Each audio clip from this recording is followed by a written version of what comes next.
It's Joyce Daniels here again, ready to serve you another dose of goodness at the Akada Children's Book Festival 2020. You know there are a number of child stars who have risen over the years and wowed their audiences with their rise to stardom. How did their parents know the area in which the child was gifted? Why do some child prodigies succeed and others fail to reach their potential? In this next session, we want to look at how we can recognize and nurture the talented children whom we have in our hands in the $1 Million Baby session delivered by Basirat.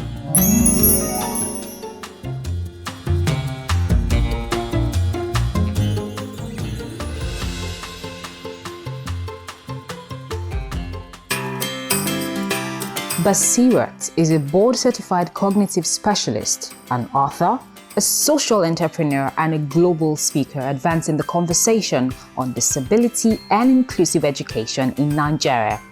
She's the founder of the Winford Center for Children and Women, a charity supporting children with developmental disabilities in Nigeria, and registered as a United Nations Global Compact Partner Organization. She's also the CEO of the Winford Center International, the premier provider of developmental and learning aids for children with special needs in Nigeria. Basirat Razaq Shuaib is the pioneer of Inclusion Starts With Me children's series. She has published 2 children's picture books, I Am Not Naughty, I Really Really Mean It, and Dragons Can Sing, both targeted at educating children, parents, and teachers on empathy, kindness, and disability inclusion. Her work has been translated into 3 international languages. Over the past 4 years, she has continued to actively promote the inclusion of children with developmental disabilities and their families in society so that they have a chance to achieve positive outcomes and contribute positively to economic development. Basirat remains passionate about helping people and strongly believes that through inclusion, we can create a better society and achieve sustainable development.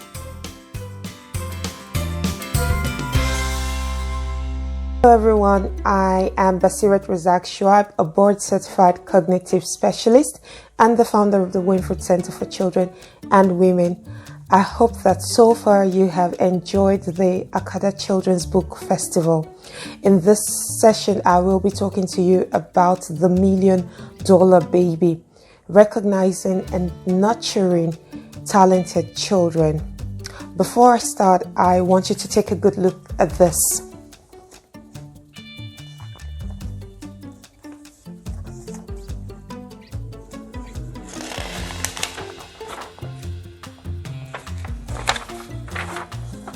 Have you seen it? Good look. So I want you to tell me or make a mental note of this question I'm about to ask. What is the value of this sheet of paper to you? If I give this sheet of paper to you, what would the value be? What would it be worth to you? Make a mental note of your answer and we'll talk about it before the end of the session.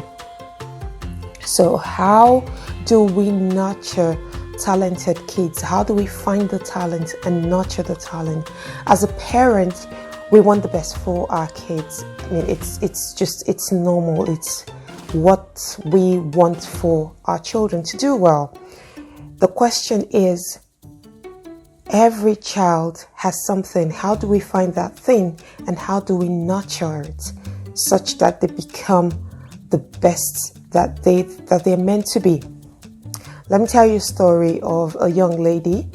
Her name is JoJo Siwa. JoJo is a singer. She is an actress and a YouTube personality. She's also a Nickelodeon star. On YouTube, she has up to 10 million followers, a massive following online. She is very well known for her song, Boomerang, which has had over 800 million views on YouTube. She is also well known for appearing on a dance reality TV show. It's called Dance Moms. She appeared on 2 episodes of Dance Moms, and that was where she got that was when she came into limelight. And she's also very famous for always wearing very colorful bows on her head. And JoJo's 17 now, but when she was 2, her mom is a dance instructor. When JoJo was 2, there was nothing. Before she turned to about 1.5, there was nothing really spectacular about her. Just the child that would just go to the dance studio with the mother, and that was just it. It wasn't like she was dancing at that time. It wasn't like she had any spectacular moves or anything. By the time she turned 2, she started showing interest in dance and music. So when her dad would go and pick her from the dance studio, she wouldn't want to leave. And her mom started taking notice of that. After she turned 2, there was just a day that she eventually showed her first move, and her mom was like, "Oh wow, that's good. At least we're getting something out of this whole dance studio thing." And she encouraged JoJo to continue to do the dance move, and it was just the one dance move she would do to a particular song. And she started showing off JoJo's dance moves to family and friends and relatives, such that when they came to visit, they would look forward to seeing that particular dance move. But she had on her mind so much more. It was just, that was the thing that JoJo gave her. Look, I like attention, and I like this particular dance, and she was for her age of 2, she seemed really confident, and she just liked to be the center of attraction, and that was it. That was what she had, and she was like, okay, I was going to make something from this. And so when she became 5, her mom enrolled her, put her in for a dance competition, and at that time she was too young to get into some of the roles, but eventually she was able to, when she turned 7, she was able to audition for a dance TV show. And in the process of that auditioning, in the process of doing that particular program, she also was asked to come and join the Dance Moms TV show. Now, what her mom did was constantly encouraging her to make sure that she got the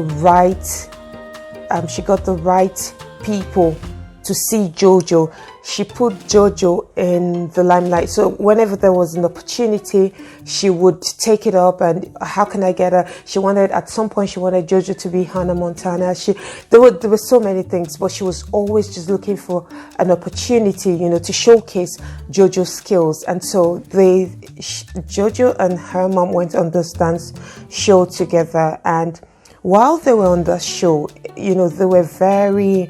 they had this villain type attitude where they always spoke about how they were going to win and all of that, and some people didn't really like it. In fact, at that time there was a backlash on the mom for pushing JoJo too hard, but she wanted the girl to be a star, and she thought, what, this girl has what it takes. I'm just going to push her. I'm going to encourage her to do the best that she can.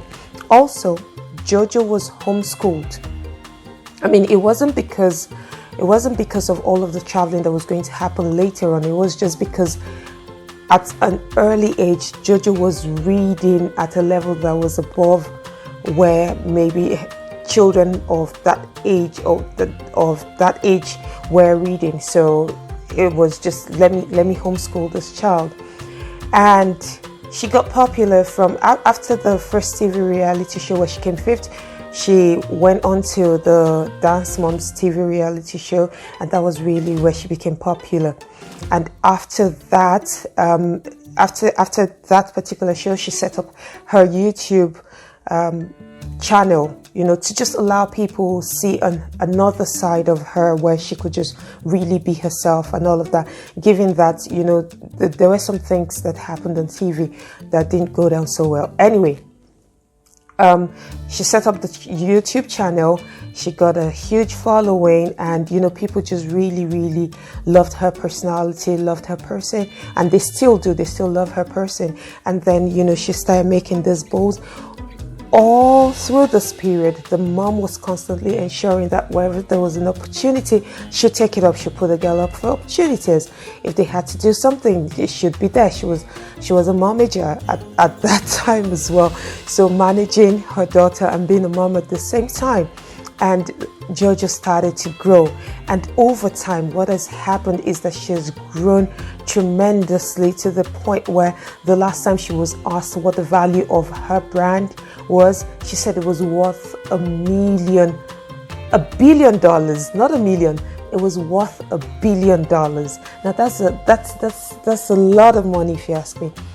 It's not that she has this money in her account, but the brand that she's built over the years. She's now into beddings. She makes the fancy bowls. She had a contract with Claire's. She works with Nickelodeon. Before then, she was doing things with Disney and all of that. Then she has the popularity that came from the song. And all of this work that she's doing, she's turned out really successfully. But what role did her mom play, in getting her to this level? A massive, massive, massive role. She was the one who spotted the talent. She was the one who nurtured the talent, and she was the one who provided the guidance, for JoJo to get to the point where she herself could appreciate all of the work that was being done. Now, let's leave JoJo's story for a minute, and let me tell you about another person. And this person is one of is my favorite person. His name is will.i.am. So if you're into music, you may know who will.i.am is. He is an award-winning songwriter, producer. He's a DJ. Now he's a tech entrepreneur. He's a musician. Is so many things. He used to be part of Black Eyed Peas. That was his musical group that he formed when he was in high school. So, will.i.am's story. will.i.am's mom was a single mom. She has 4 biological children. And she has 3 biological children, and she adopted 4 more, so making a total of 7. Will grew up in a poor neighborhood, east side of LA, really poor neighborhood where the crime rate was quite high, and it was not the best place for any child to grow up. But one of the things that Will's mom did was to ensure that they were safe at all times. However, something happened very early on. Will's mom noticed that he was a bit different, from all the children. And she kept encouraging him, kept telling him, like, I want you to maintain your uniqueness. I want you to just... If you're different, you're different. Just don't be like everyone else around you. Just be your unique self. When he turned 7, the mom didn't enroll him in schools within his neighborhood. She started enrolling him in schools that were in other neighborhoods, like neighborhoods that were nothing even close to theirs, right? Neighborhoods where they had, rich kids, nice neighborhoods. So she got him into schools that focused on science and technology and maths, what we typically call STEM now. She got him into those schools. Why would she do such a thing? And it was at that time, it could take up to 4 hours for a round trip, for a school round trip for Will.i.am. But all of that trouble was to ensure that what she had seen in her child, if it wasn't going to be nurtured or developed in the neighborhood where they lived, she was going to do everything possible to get him to just make sure that he got the best out of his talent and himself by going somewhere else. Now, you would probably appreciate that it wasn't the most convenient thing to do at that time, but she did it anyway. And when Will was in 11th grade, he got his first music, his first music contract. But that's not what makes Will's story particularly fascinating for me. What I love about Will's story is that Will has something called ADHD. It's the acronym for Attention Deficit Hyperactivity Disorder. So as you can probably tell from the name, it is a neurological disorder. You can tell children who have attention deficit hyperactivity disorder, they struggle with attention and focus. And sometimes, so it could be two ways. It could be attention deficit hyperactivity disorder or attention deficit disorder. So sometimes some children don't have the hyperactivity aspect of it, and some other children have that hyperactivity. So you can find that these children are all over the place, usually very bright, but they're all over the place. They present with difficult behavior and all of that. So Will has ADHD, but look at what this guy has done. He has won so many awards for his music. He has written songs for, people that other people. He has produced so many things, and now he's into tech. He's working. He's a part owner of Beats. So the headphones company Beats by Dre. Yeah, he's also a part owner of Beats. He has his own tech company now where they produce phone accessories. So he has a smartwatch and also some phone. Anyway, again, in Will.i.am's story, the critical thing is what he is today is a huge function of how his mom recognized and nurtured his talent. His mom recognized that he was different. His mom recognized that there was something unique about him, and she didn't just leave it and say, you know what, this is going to. So in the two stories I have told you, you can see that there's somewhat a pattern. Number one is the moms, or there's some people who don't have moms. Maybe they have just dads, but the parents paid attention to what was going on with the child.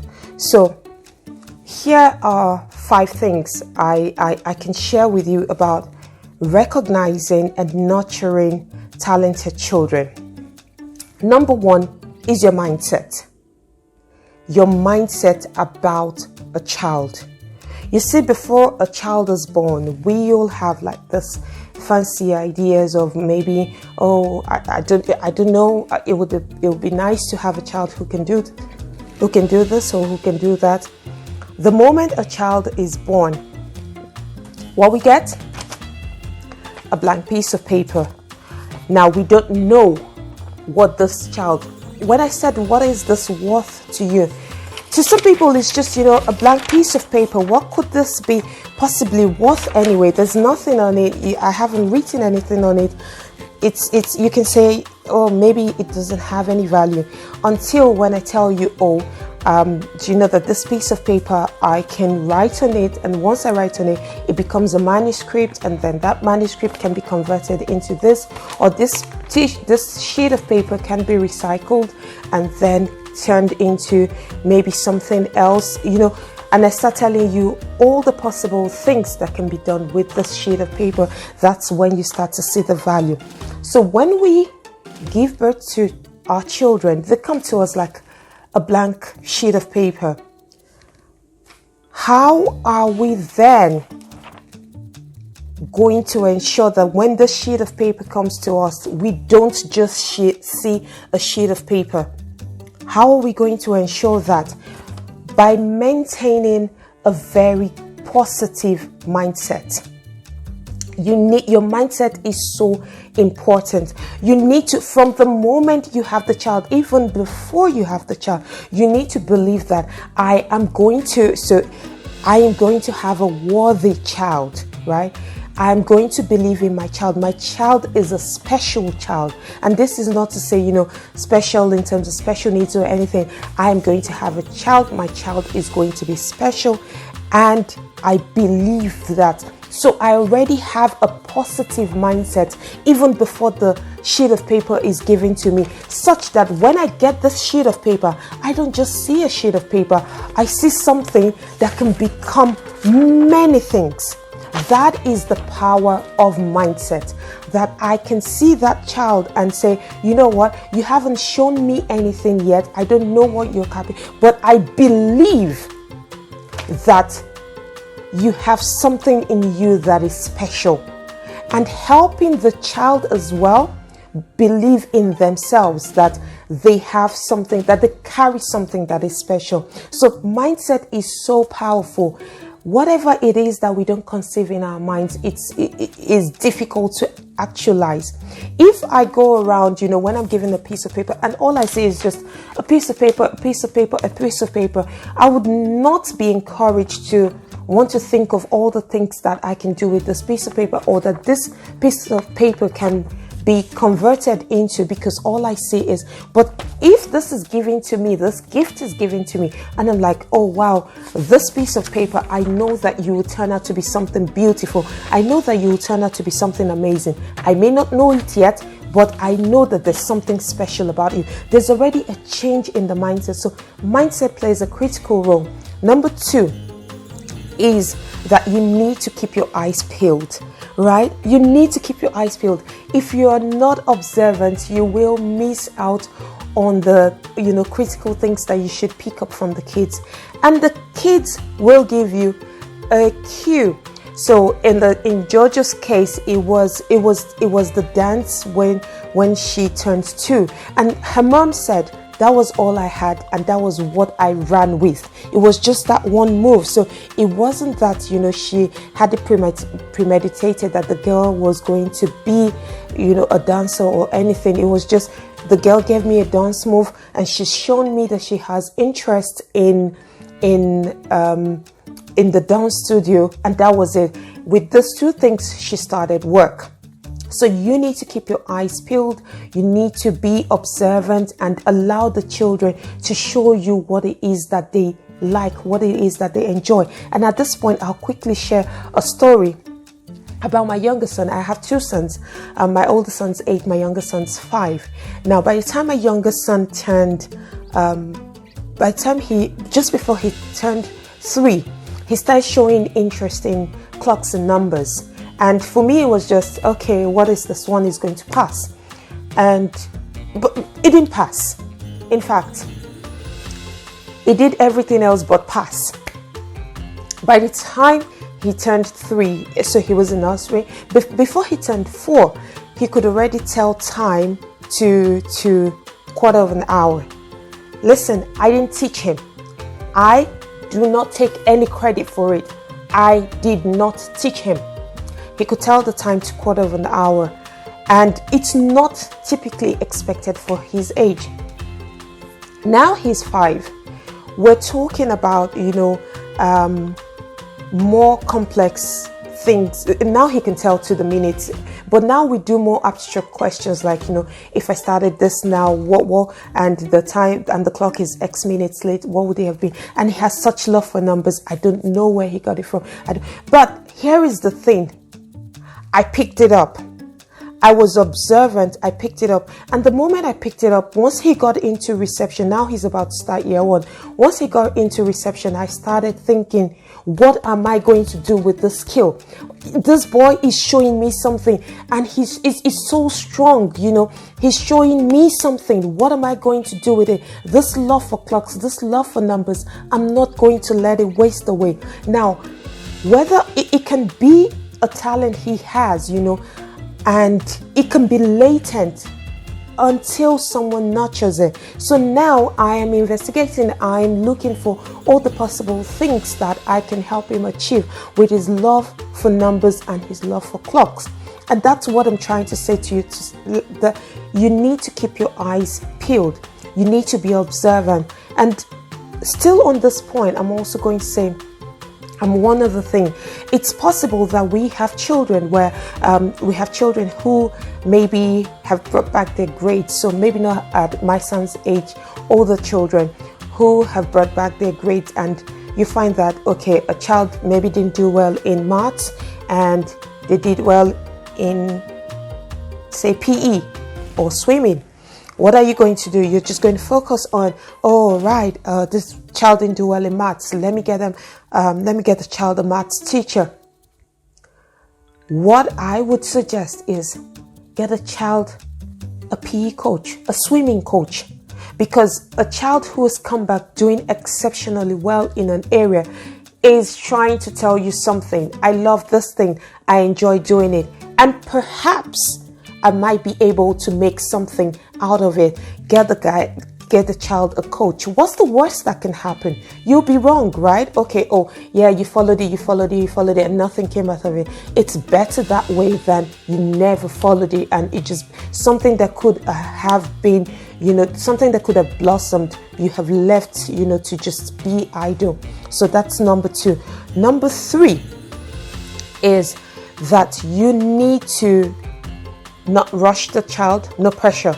So no rush, no pressure, and let it be fun.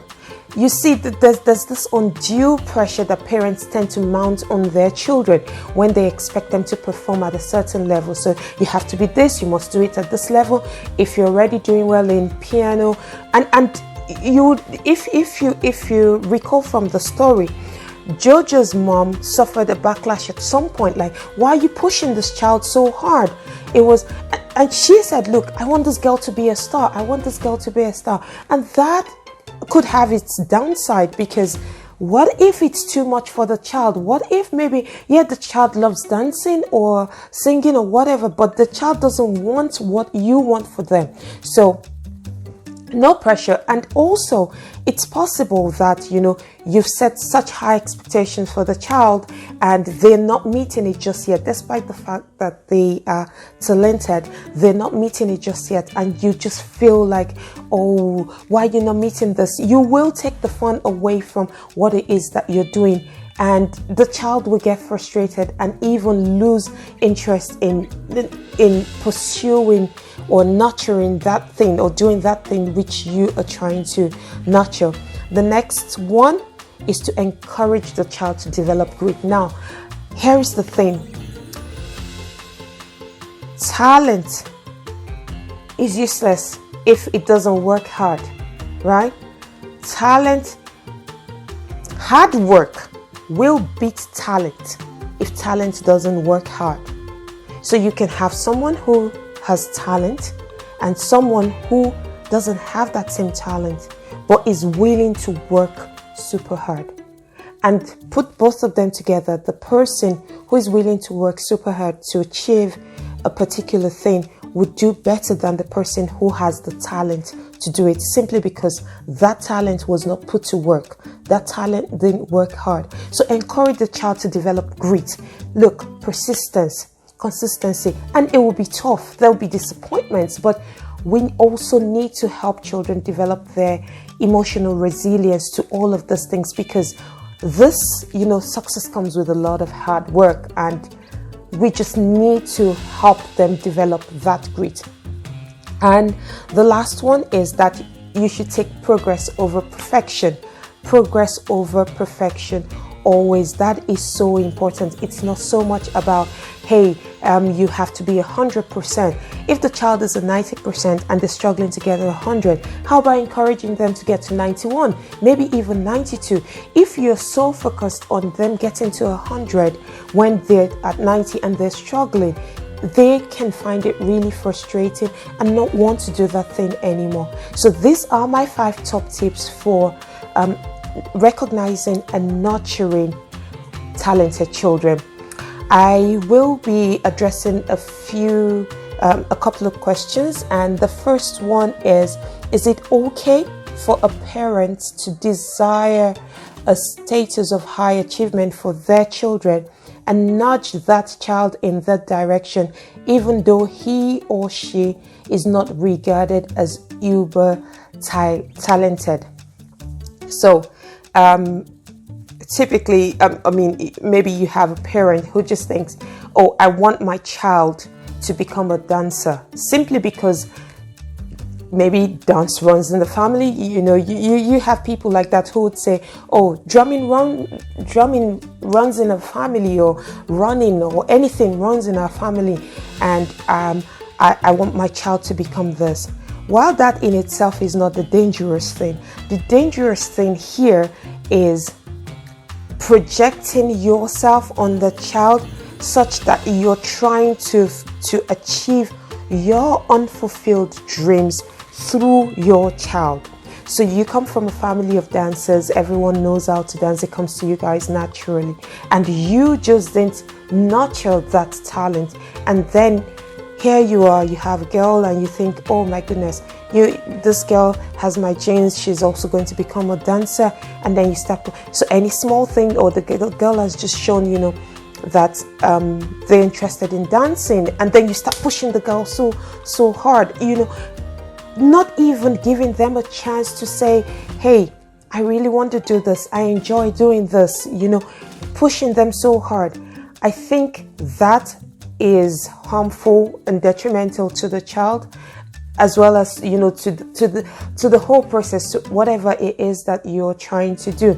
So this whole concept of high achievement, I think we need to sort of regulate it. What is high achievement for one person doesn't necessarily have to be high achievement for the other person.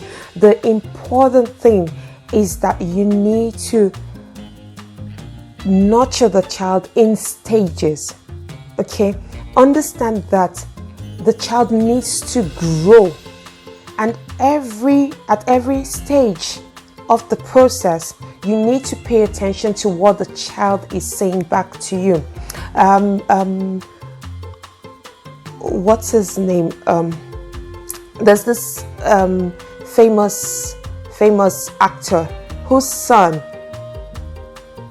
at some point, whose daughter at some point, the daughter is also a music. She is a singer. She's also a musician. At some point, they were going on tour, and she said, "I don't want to do this anymore." She was making a lot of money. She has a huge fan base, and she said, "No."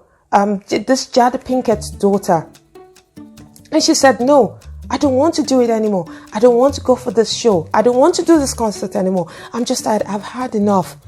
And her dad was pushing, because her dad had thought, "Oh wow, this is going on. So this is going." Will Smith. I think it was Jada. No, not. I think Jaden Smith, the child who's a singer. The child said, "No, I don't want to do this anymore. I want to stop." And he was, tempted to tell the child, "No, you cannot stop. Look at all the people who are waiting to see you. Look at all the people." And then she had a hit song, something about her hair, and then after that, She cut off the hair. She said, you know what, it was overwhelming. So this whole high achievement thing, we should be careful with the kids. Don't put undue pressure on them. If a child wants something, whether they're talented at it or not, help them to nurture it. If it isn't something that they're willing to do or pursue, just leave it. Every child has a gift, and our job is to find their gift and nurture it, not, put them under stress. The next one I'm going to be addressing is being an uber talented child synonymous to being recalcitrant or naughty. Now, research has shown that children who are talented, who are exceptional, right? Permit me to use the word exceptional. Children who are exceptional or who are gifted, so to say, often present with behavioral issues. And this is mainly because of the asynchronous development that they experience. So the way they have grown, the way they have developed, in terms of their intelligence doesn't quite match their social or emotional development. And so you can find a child, maybe like a 5-year-old, who would have a conversation with an adult, like an adult type conversation, hold you on very solid conversation points. And then the next thing, that same child is crying over a toy that has been taken away from him. And you can't quite match it. Like, was this not the child who was just having this very cool conversation with me? How come, the child's still acting this way like a 3-year-old? So because of that asynchronous development, they often present with behavioral issues. It doesn't mean that they're naughty. It doesn't mean that, they want to be bad. It's just part of the challenge that comes with being gifted. And this is one of the reasons why Twice Exceptional, if you've never heard about Twice Exceptional, please check it out and read up on it. So children who are considered as twice exceptional or gifted are also categorized under special needs, because a lot of times you talk about children who have special needs and who have deficits or deficiencies, but we forget to look at children who are gifted, who are on the other end of the other extreme, who have so much gift and present with behavioral issues. So it's common to have the children, not all children who are exceptional or who are highly talented would present with behavioral issues, but it's not uncommon to find that children, research has shown it to us, it's not uncommon to have children who are highly talented present with behavioral issues. So if you have a child who falls into that category, like I said, check out Twice Exceptional, Gifted and Talented Children. What usually happens is that these children also have a separate plan to help them manage the behavior issues that they're presenting with. And sometimes even they may have some other things going on with them, some other conditions going on with them, affecting all of that talent that they have. So maybe a child who is super talented now, like Will.i.am, who also has ADHD, then you find that child is all over the place. The child appears to be destructive when they don't really mean to be destructive. It's just because they really have no control over some of the things that they're doing. So you then have to find a way to help them in the areas where they're struggling. So I hope this session has helped you clarify how to identify and nurture talent in your child or children. If you have more questions, please connect with me on social media. My handle is at Basirat_Shuaib. You can also use the hashtag #TalkToBasirat and I will pick it up. For copies of my book, Dragons Can Sing and I Am Not Naughty, I Really, Really Mean It, please visit www.thewinfordcenter.com, and they're also available on Amazon. Thank you so much for watching and enjoy the rest of the festival.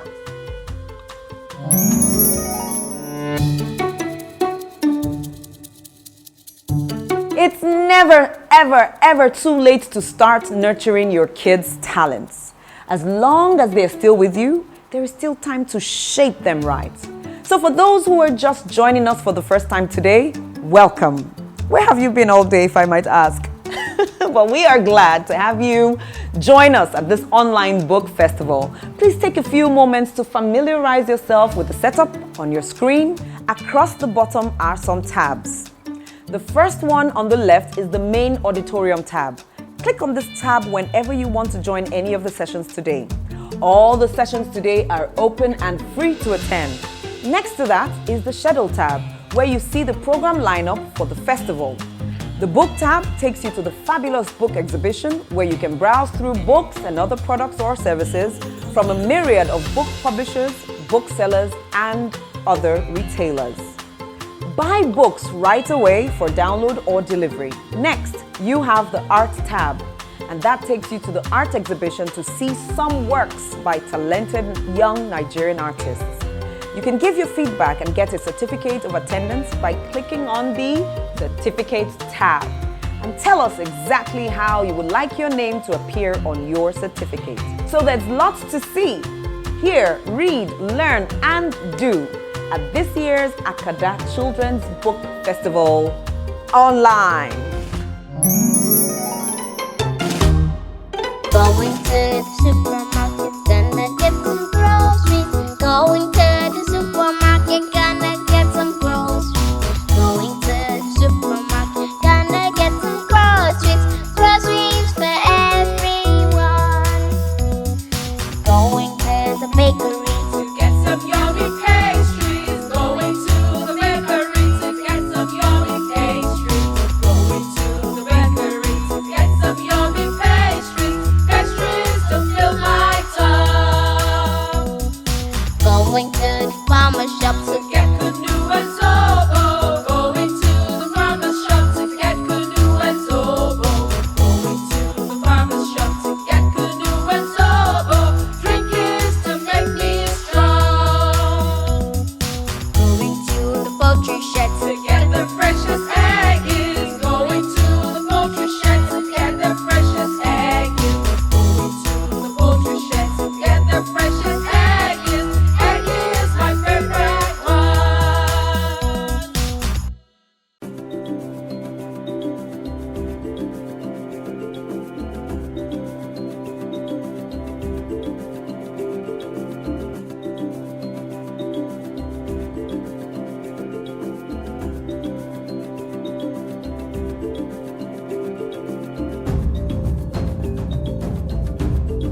a wolf, hyena, lion in the woods. Wolf, hyena, lion in the woods. Wolf, hyena, lion in the woods. Come back, come back, come back. I'm a friend, come to me. I know your parents. Come to me.